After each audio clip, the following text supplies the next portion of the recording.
Hello everyone, this is Professor Reha, Chief Information Officer of Clan Indigo Oni, here with part 2 of the M4A1 report.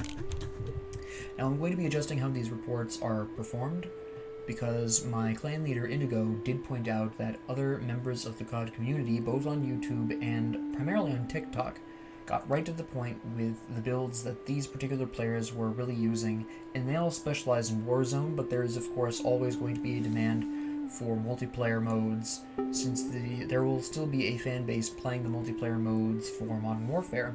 So I decided to tackle all the modes with what I personally used and a couple of adjustments that can be made for other playstyles. With that being said, let's hop right into NATO round M4A1 builds that I found most effective in the various modes. Now we're going to go right into Core first, which is the most popular multiplayer mode. And you will notice that it's quite a lot more closer range than the Kilo was, and I will admit that I play the M4A1 much more aggressively than I do the Kilo. In fact, I actually played it substantially more aggressively to the point where I was pretty actively hip-firing with it. The reason why is because, while the Kilo needs to hit first, generally speaking, in order to win, the M4A1 doesn't need to quite as much. There is still some need, since it does shoot the same number of bullets, the same size of bullets. It takes 5 bullets, roughly speaking, give or take 1 depending on range.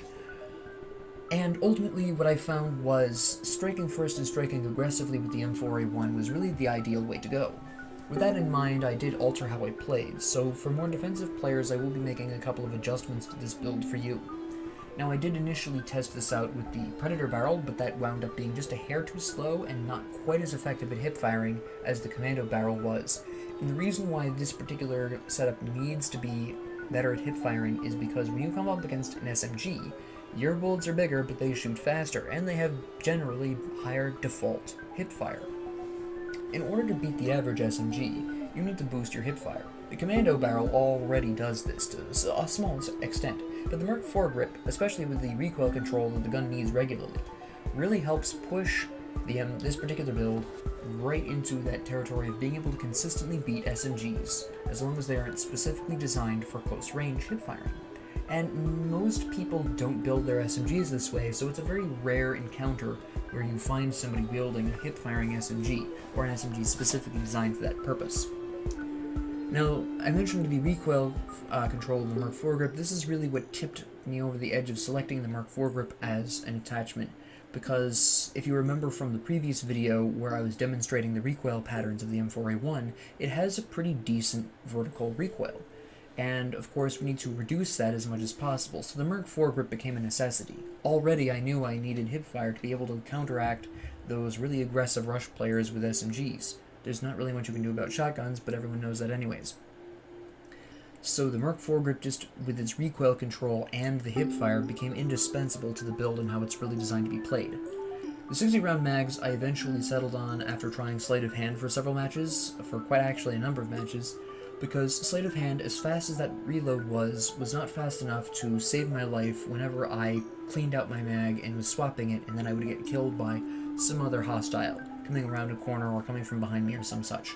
The 60 round mags really put a stop to most of that. There is the occasional moment where I die while reloading, but this is substantially less frequent with the 60 round mag, and again, given how many bullets you need to put down range to kill the average opponent in Core, the 60 round mags really can help you clean out a highly defended area such as a headquarters or a hardpoint if you play those modes often enough. The rubberized grip tape, of course, is just there for the recoil control, and the CQS stock is expressly there to bring the ADS speed back where you need it to be to kind of counteract the drop from the M4A1 grip. Now, both the CQS and the rubberized grip tape attachments are there because using the iron sights of the M4A1 means you don't need aiming stability. You have your recoil control, and that's really all you need. Now, there is a mild flaw to this particular loadout, and that is once you get about halfway through your 60 round clip in continuous fire, it starts to drift pretty heavily to the right. Now, I encountered this problem quite rarely. Most of the time, I could kill my targets, even groups of targets, within around half of the clip. The other half of the clip was just to prevent me from reloading or needing to reload in case I was defending a location or aggressing onto a particularly well-traveled one. But if you fire continuously for long enough, you will start to see that kick quite a bit to the right, which in core is quite difficult to deal with if you're not expecting it or you're not used to it. I've been playing with the M4 for a while, so I really didn't have a huge problem with this. But if you're freshly starting out with the M4 or you're coming back to it after an extended time away from it, just keep in mind that it does kick to the right somewhat. Now, for defensive players, since I played this pretty aggressively, there is a single swap you can make. The 60-round mag can effectively be swapped for the lightweight suppressor specifically. Any other suppressor will decrease your ADS speed more than probably you would want for a defensive play.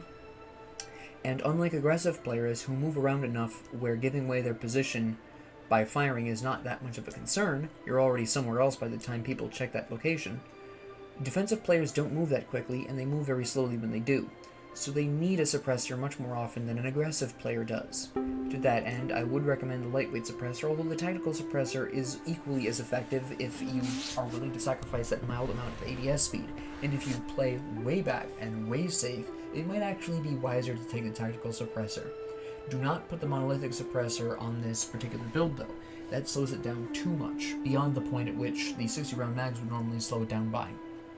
So if you are a more defensive player, then I would strongly recommend swapping the 60-round mag for the suppressor. You just don't really get threatened by a large enough group where a 60-round mag is required. Now, there is one thing I would like to point out before I move on from this, and that is I was unable to test the M4A1 in the CDL mode. There was just nobody playing it. There has not been apparently for the past 2 days. However, I can put out that if I were to bring this to the CDL, I would make only the sole swap of the M4A grip for a compensator very specifically, or again, if you are a more defensive player for a suppressor of some kind. The reason why is because the M4A grip is the only illegal attachment on this particular build in the CDL. They actually make anything that increases hipfire illegal, quite frankly. All the lasers, including the 1 in 5 megawatts, M4A grip, basically anything that typically increases your hipfire. But the commando barrel increases your hip-firing accuracy slightly, so there is that mild advantage, and while you still will have to be much more mindful of the SMGs in the CDL, and you will probably lose more close-range fights in the CDL than you would in core without the M4A grip, then as long as you keep that in mind, you shouldn't really have too much of a problem. The compensator is just there to maintain the same amount of recoil control that the M4A grip provided, which again, the M4A1 does need. Now on to the hardcore build, which went the complete opposite direction. I typically play Domination when I play in the regular multiplayer of Modern Warfare, and that's very objective based, and I usually play much safer, as I stated earlier, and I changed that for the M4A1 in core. For hardcore though, people camp much more actively in Domination, so I had to go with a much slower approach, and I ultimately wound up with this build. The Marksman barrel is primarily there to maintain your longer range one-shot headshot kill range, because really that's the only way the M4A1 kills somebody in one shot is with a headshot within a specific range. The Marksman barrel is intended for that reason. Now I chose not to use the Grenadier barrel because it was too slow. This gun already has what I would consider good ADS speed, not as good as the previous build for core, but this one is decently fast, but not as fast as a lot of other weapons. And using the Grenadier barrel was just way too slow, and even if I noticed somebody, I often would die before I could pull up the gun with the Grenadier barrel. So do not try the Grenadier barrel unless you are sacrificing a lot more for ADS speed. But it was really not sacrifices that I was willing to make for how I played, which was a slow aggression. The tac laser, of course, in hardcore is, difficult to see. There are no radars, so there wasn't really a need for a suppressor. Even if you're a defensive player, I still wouldn't recommend utilizing a suppressor. The tac laser, again, is only really visible in buildings, so be careful in buildings, but the tac laser became a necessity when I needed the aiming stability and the ADS speed to counteract the marksman and the scout combat optics drop in ADS speed and need for aiming stability. As for the scout combat optic, I chose that specifically because, unlike with core where once you go over an enemy with your ADS, their name pops up so you know you're looking at an enemy. That doesn't necessarily happen with hardcore, and playing on the brighter, I've changed my visual settings where it's actual, while colors pop more, it is a little bit more difficult in some cases to see enemy hostiles if they're wearing brighter colors, ironically. So the Scout Combat Optic became much more necessary for the way I play and what I personally needed based on my settings. If you're playing on default visual settings, or if you otherwise have excellent eyesight, then you could probably drop that down to a hollow sight. There is still a certain amount of need for zoom, but I personally use the Scout Combat Optic. The stippled grip tape, obviously there for the ADS speed, and I didn't need the larger mag for the simple reason that, first off, very few people were aggressive enough where you would frequently be swarmed by hostiles, which occasionally happened in core if you were defending a location. That doesn't often happen in hardcore. 2, sleight of hand is generally all you really need in case something of that nature does happen. You just swap the mag out really quick. I found it quite effective, but probably if I played even slower, I could probably swap sleight of hand for the CQC stock, which would probably be mildly more effective, but with the way I personally played it, the drop in aiming stability was more than I was willing to do. So if you are looking to change the Scout Combat Optic to a hollow sight, then you are pretty safe to change sleight of hand to a CQC stock. It's a perfectly safe swap if you're a slightly more aggressive player. There is, of course, the risk that you'll reload at the wrong time, but that is something you will have to decide for yourself whether or not that's worth that risk. Now you'll notice I did not make any attempts at adjusting for really a huge amount of recoil. The only recoil reduction is frankly the barrel, and the barrel was chosen not for its recoil reduction but for the range. And the primary reason why is because you are killing an opponent with this gun in 1 to 3 shots, 1 if it's a headshot, 3 otherwise. And the gun doesn't really have a huge opportunity to kick. This is also the primary reason why it's a little bit better to play the M4A1 from a longer range, because you really do want to be zooming in on that head and popping that very quickly, which is a little bit harder to do with the iron sights of the M4A1, so the optic really became quite useful, which is why I recommend at least the use of some form of optic. This is also what wound up being the basis for the Warzone/Ground War build, and again, if you don't remember from the Kilo report, I combined these two modes because they demand extremely similar things from guns. In Ground War, you have a larger quantity of enemies who all need to be shot. This requires a larger than average amount of bullets. In Warzone, you have 4 or fewer opponents in most cases, but with much more HP generated by the armor.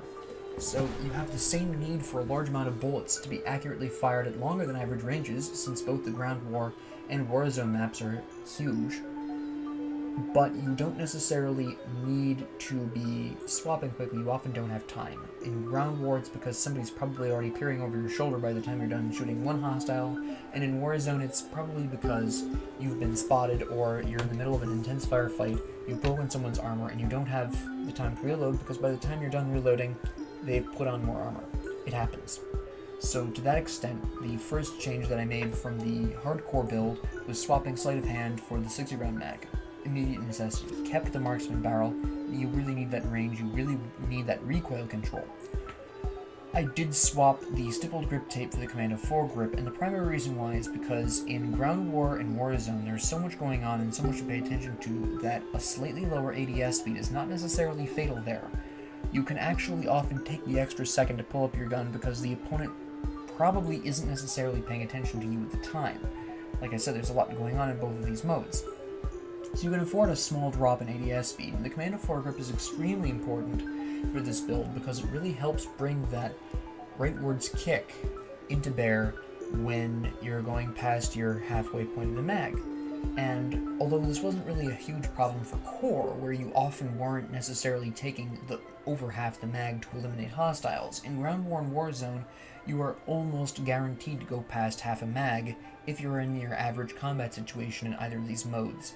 So making that rightwards kick a little bit more controllable became really quite important. And out of all of the builds, I feel like this one is the most laser-y. Unlike the core build, which will eventually start to kick to the right if you fire long enough, it just doesn't happen that often, it acts like a laser through most of its mag, for the first half of it. This actually acts like a laser pretty consistently most of the time because of the combination of the Commando foregrip, the marksman barrel, and the tac laser.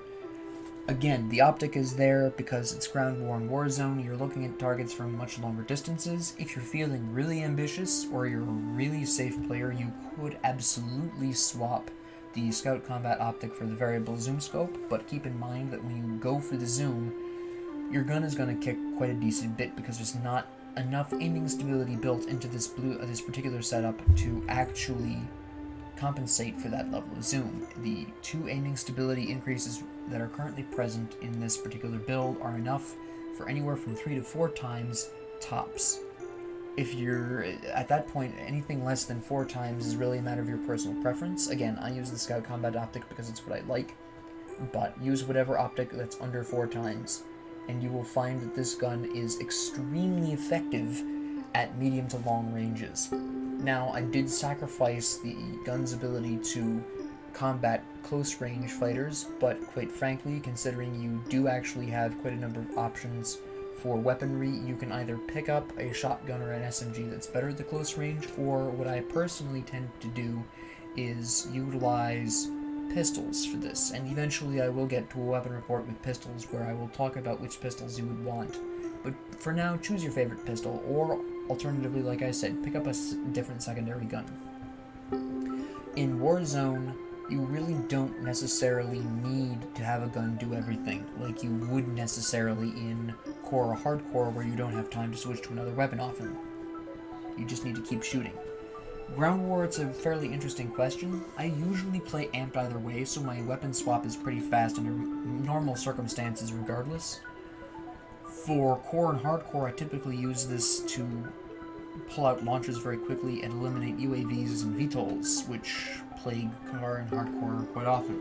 But for ground war, it is often almost as important to just have a reliable sidearm that you can switch to in those closer range situations.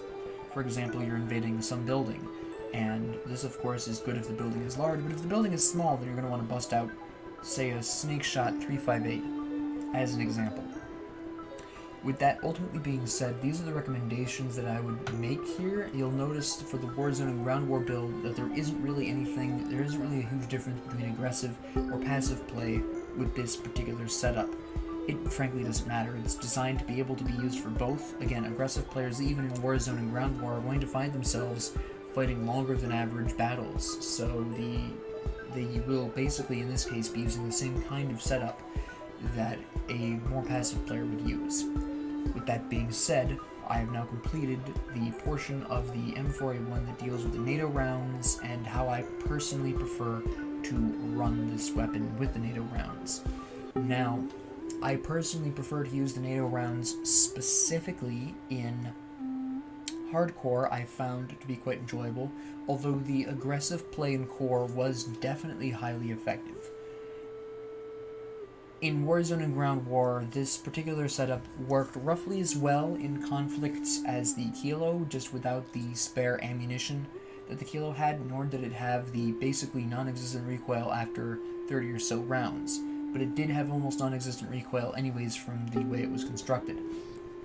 A little bit of rightwards kick after halfway through the clip, but once you really adjust for that, you're pretty much golden. Overall, whereas I would recommend the Kilo to be used fairly extensively in Warzone and Ground War, the M4A1 is really something that you can more customize to what you want to necessarily use it with. If you don't like the Kilo for some reason, this is a great build to work with for Warzone and Ground War. Otherwise, it's really primarily the way that you find your playing style. It's how I would describe the M4A1. There are various guns that do certain things much better, and there are various guns that do certain things much worse. The M4A1 is really a catch-all gun that you could just pick up and use. It's great if you don't have a lot of time to play it regularly, and it's also great if you are looking to try a new playstyle, and you can adjust the gun to that. That is what I would recommend the M4A1 for, at least with the NATO rounds. the story will be quite different for the millimeter rounds, which I will be tackling in the next video.